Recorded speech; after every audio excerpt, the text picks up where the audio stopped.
এইভাবে সংগঠন রেডি রহলে আমি কেহি ওড়িশার হরাই পারবেনি। আম নবীন বাবু পুরা শ্রেষ্ঠ হবে, 6 থর মুখ্যমন্ত্রী হবে। আমার এমপি সার বি জিতবে, প্রদীপ ভাই জিতবে, সমস্তে আম গাঁর লিড নেবে। জয় জগন্নাথ। আমার 22 নম্বর জোন্র পোড়াড়ি পঞ্চায়েतर ইয়ে হচ্ছে পূর্বতন সমিতি সভ্য। आम विजु जनता दलर संगठन ये गोटे बड़ दृढ़ संगठक। तांकठू आज टिके सरपंच देखु सरपंच बाढ़ुंट पूर्वतन सरपंच।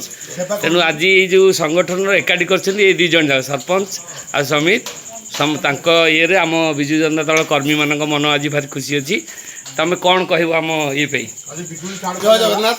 पोड़ारी पंचायत पूर्वतन समिति सभ्य और सरपंच उपस्थित अच्छु।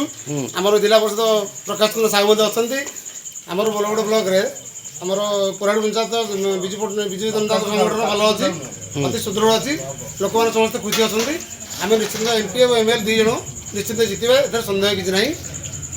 आम जहाँ कम दरकार सब कम मिल पार्टी किसी असुविधा नहीं। आम मोटामोटी आम पोड़ारी पंचायत तुलसीपुर गाँव समस्त आम एकाठी अच्छे समस्ते। ताମାନେ निश्चित आमर पुलिंग अधिक हम जोड़ी संख्या आसो जहाँ हूँ आमर देखु आगे आमर यहाँ सब गाँ गहली लोक कई भाई भिड जी देखु समस्ते खोला दिहरे बुलूँ समस्ते एकाठी। किंतु समस्त भाई मैंने मन भर आज समस्ते एकाठी गोटे छोटिया टिप्स भाई आम आज एकाठी करूँ। ये शंकर भाई आजा समस्ते एकाठी अच्छा ये भाया जी आम संगठन सब चलो आम गाँ टोटाल एकाठी हो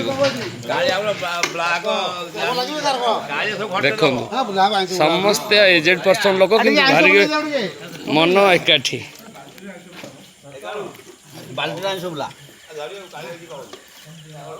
स्पेशल मुझा बुटू भाई की सेंड करुँची आपण देखु आज आम गाँव समस्ते छोट ठारू बड़ पर्यंत समस्ते आज आम एकाठी अच्छु।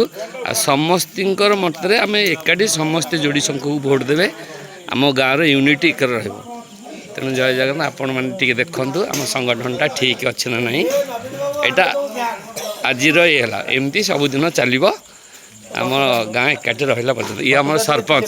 अच्छा सरपंच बाबू तुम तो जाइल मीटिंग ठी कौन कह आमर एथर निश्चिंत हम तो आमर 6000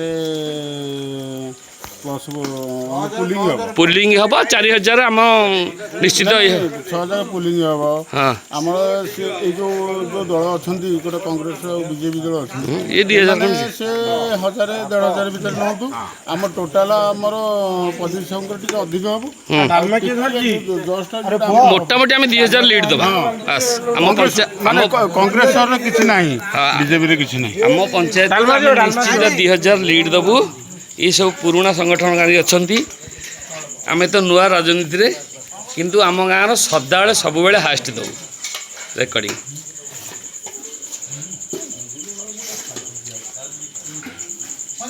आमर ये इलेक्शन पर्यंत आम सब चालू रम कर्मी मैंने समस्ते जमी हसबे।